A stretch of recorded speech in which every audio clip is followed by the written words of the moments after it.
Hello बच्चों, कैसे हैं आप लोग। उम्मीद करते हैं बहुत ही अच्छे, जबरदस्त और उम्दा होंगे।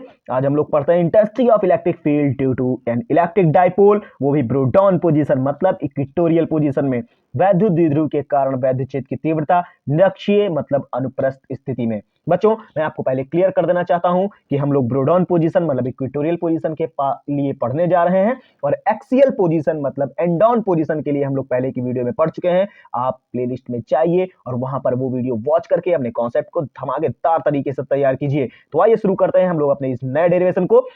बच्चों, हमारे पास दिख रहा है कि एक इलेक्ट्रिक डाइपोल है ए और बी। अच्छा, इलेक्ट्रिक डाइपोल आप जानते हैं कि अगर मैग्नीट्यूड सेम हो बट अपोजिट नेचर के दो चार्ज पार्टिकल अगर एक दूसरे से कुछ डिस्टेंस पर रखे हैं तो वो डाइपोल कहलाएगा। देखिए बच्चों, ये भी एक डाइपोल है। और डाइपोल में एक्सियल और इक्वेटोरियल कैसे पहचानते हैं बच्चों, अगर हमारे पास एक डाइपोल रखा हुआ है तो डाइपोल में जहां से हम इस डाइपोल को बीचों बीच से चीर सकते हैं वो वाली पोजीशन हमारी एक्सियल कहलाती है, और जहां से हम इस डाइपोल को बीच से ऐसे काट सकते हैं तो इसे हम इक्वेटोरियल पोजीशन कहते हैं। तो बच्चों, आइए हम लोग देखते हैं कि इस डायपोल का ये जो पोजीशन है वो ओ क्यू, ये इक्वेटोरियल पोजीशन है और इक्वेटोरियल पोजीशन पर एक पॉइंट क्यू है, यहीं पर हमें इलेक्ट्रिक फील्ड का पता लगाना है। तो बच्चों, अगर यहाँ इलेक्ट्रिक फील्ड का पता लगाना है तो हम पहले प्लस क्यू जो चार्ज है वो यहाँ कितना इलेक्ट्रिक फील्ड पैदा करता है वो पता कर लें, ये माइनस क्यू यहाँ पर कितना इलेक्ट्रिक फील्ड पैदा करता है वो हम पता कर लें।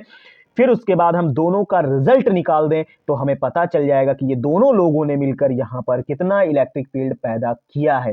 तो बच्चों, ये जो प्लस क्यू चार्ज है वो प्लस में आप जानते हैं कि प्लस में से इलेक्ट्रिक रेज आउटवर्ड डायरेक्शन में होती है और निगेटिव में इलेक्ट्रिक फील्ड इनवर्ड डायरेक्शन में होती है। बच्चों, तो ये प्लस से इलेक्ट्रिक फील्ड अगर यहां निकालेंगे तो इलेक्ट्रिक फील्ड की डायरेक्शन इस प्लस से आउटवर्ड डायरेक्शन में होगी। ये तीर बना हुआ है जिसे हम लोग E1 कहते हैं। बच्चों, यहां पर अगर निगेटिव चार्ज देखें तो निगेटिव के लिए यहां पे इलेक्ट्रिक फील्ड निगेटिव की तरफ इनवर्ड होगी, जिसमें ये तीर बना हुआ है जिसे हम लोग E2 वेक्टर बोलेंगे। बच्चों, अगर E1 और E2 पता है तो इनके बीच में ये जो लकीर है ये इन दोनों का परिणामी मतलब रिजल्टेंट है। E1 का भी रिजल्टेंट यही है और E2 का भी रिजल्टेंट, दोनों के लिए रिजल्टेंट यही होगा। बच्चों, अब हमारे पास यहां पर बनाना है कंपोनेंट मतलब घटक।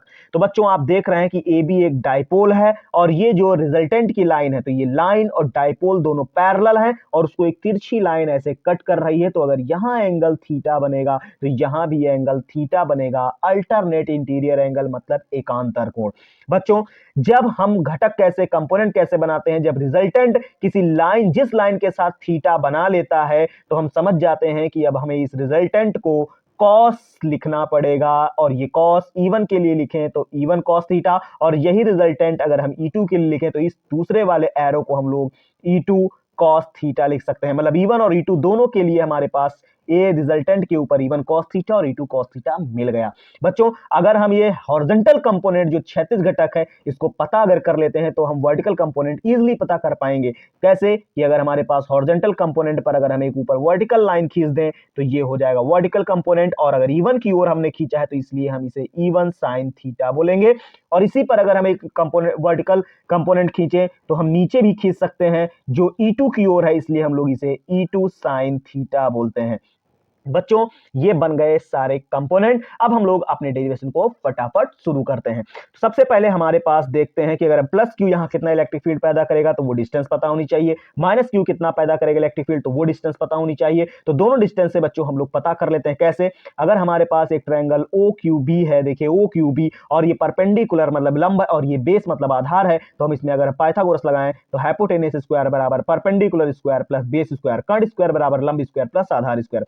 परपेंडिकुलर जो हमारे पास है वो R है और बेस मतलब आधार जो है वो L है। तो बच्चों, हम ये स्क्वायर हटाएंगे तो हमारे पास हाइपोटेनियस मतलब कि QB जो डिस्टेंस है QB वो निकल के आएगी √R square plus L square. बच्चों, अब हम लोग पता करते हैं कि प्लस Q यहाँ इलेक्ट्रिक फील्ड कितना पैदा करेगा। तो हम लिखते हैं electric field due to plus Q charge. तो बच्चों, E1 is equal to 1/4πε0 Q upon, देखिए प्लस Q से यहां तक की जो डिस्टेंस है वो √R square plus L square है और होल स्क्वायर, ये इलेक्ट्रिक फील्ड का फॉर्मूला होता है। बच्चों, ये इक्वेशन नंबर फर्स्ट बनी। इसी तरह से अब हम लोग पता करते हैं electric field due to minus Q charge, minus Q charge.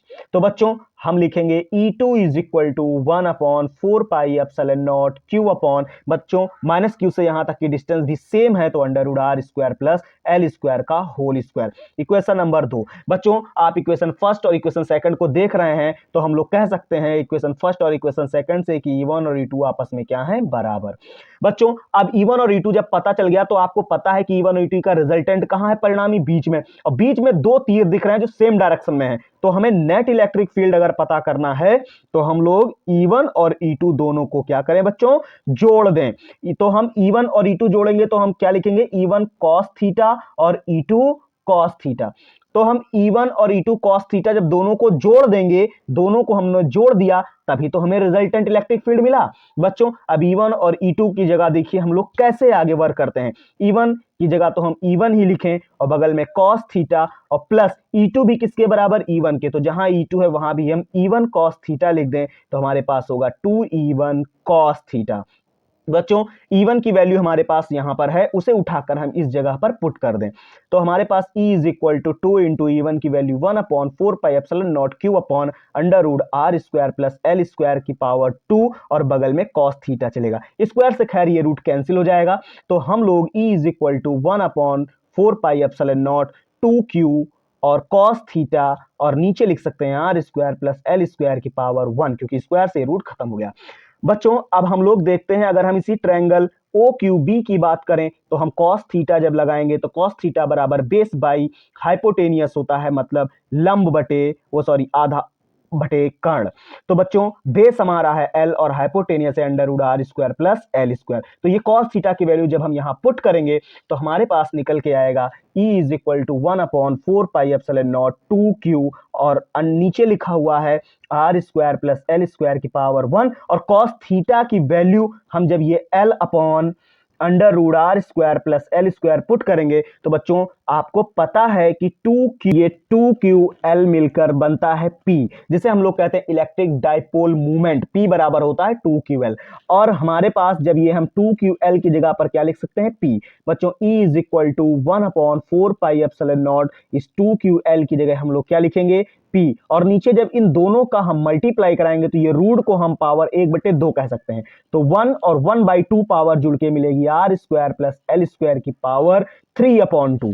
बच्चों R square is very greater than L square, मतलब आर स्क्वायर बहुत बड़ा है, एल बहुत छोटा है, तो एल को हम लोग क्या कर देते हैं, एल को लेफ्ट कर देते हैं, छोड़ देते हैं। तो जब हम लेफ्ट कर देंगे तो E is equal to 1/4 pi epsilon naught P upon, जब ये छूट जाएगा तो आर स्क्वायर की पावर बनेगा 3/2, 2 से 2 जब कैंसिल होगा तो E is equal to 1/4 pi epsilon naught P upon R cube. ये हमारे पास इलेक्ट्रिक फील्ड का फॉर्मूला मिलेगा। बच्चों अगर हम डायरेक्शन की बात करें तो हमारे पास इलेक्ट्रिक फील्ड की डायरेक्शन क्या होती है, वो भी ब्रूडॉन पोजीशन, मतलब निरक्षीय स्थिति में। तो हम देखते हैं कि हमारे पास तीर देखिए किधर से जा रहा है, रिजल्टेंट के दोनों एरो जो हैं वो किस तरफ हैं, देखिए प्लस से माइनस की ओर, देखिए प्लस से ऐसे चल रहे हैं, माइनस की ओर जब जाएंगे तो एरो भी तो उधर है। इसका मतलब जब रिजल्टेंट हमारा जिधर है डायरेक्शन भी उधर ही होगी, मतलब प्लस से लेकर माइनस की ओर एरो जा रहे हैं। देखिए एरो के जो डायरेक्शन है वो प्लस से माइनस की ओर है, इसलिए हम लोग डायरेक्शन लिख सकते हैं पॉजिटिव टू निगेटिव, पॉजिटिव से लेकर नेगेटिव की ओर इसकी डायरेक्शन होगी। बच्चों अब अगर हमसे पूछा जाए कि इलेक्ट्रिक फील्ड एक्सिस पर और इलेक्ट्रिक फील्ड इक्वेटोरियल पोजीशन पर दोनों पर क्या रिलेशन है, तो हम कह सकते हैं कि एक्सियल पोजीशन मतलब अच्छी स्थिति पर जो वैद्युत क्षेत्र की तीव्रता होती है वो इक्वेटोरियल मतलब निरक्षीय स्थिति की वैद्युत क्षेत्र की तीव्रता के जस्ट 2 गुनी होती है। ई एक्सियल पोजीशन बराबर 2 इंटू ई इक्वेटोरियल पोजीशन, मतलब अक्षीय स्थिति पर वैद्युत क्षेत्र की तीव्रता हमेशा निरक्षीय स्थिति पर वैद्युत क्षेत्र की तीव्रता की 2 गुनी होती है। तो ये हमारा एक्सियल और इक्वेटोरियल में आपस में रिलेशन था। इस प्रकार हमारे पास जो ये इक्वेटोरियल पोजीशन का डेरिवेशन था वो क्लियर हुआ। अगर आपको इस वीडियो में कोई डाउट है तो आप कमेंट करके जरूर पूछें। चैनल को सब्सक्राइब करना बिल्कुल ना भूलें और लाइक तो एक बनता ही है, और अपने फ्रेंड्स अपने सारे ग्रुप सर्कल में ये वीडियो शेयर करें जिससे कि वो लोग भी सभी कॉन्सेप्ट को जबरदस्त तरीके से पढ़ पाएं। हम लोग अगली वीडियो में मिलते हैं नई जोश नई उमंग के साथ, तब तक के लिए धन्यवाद।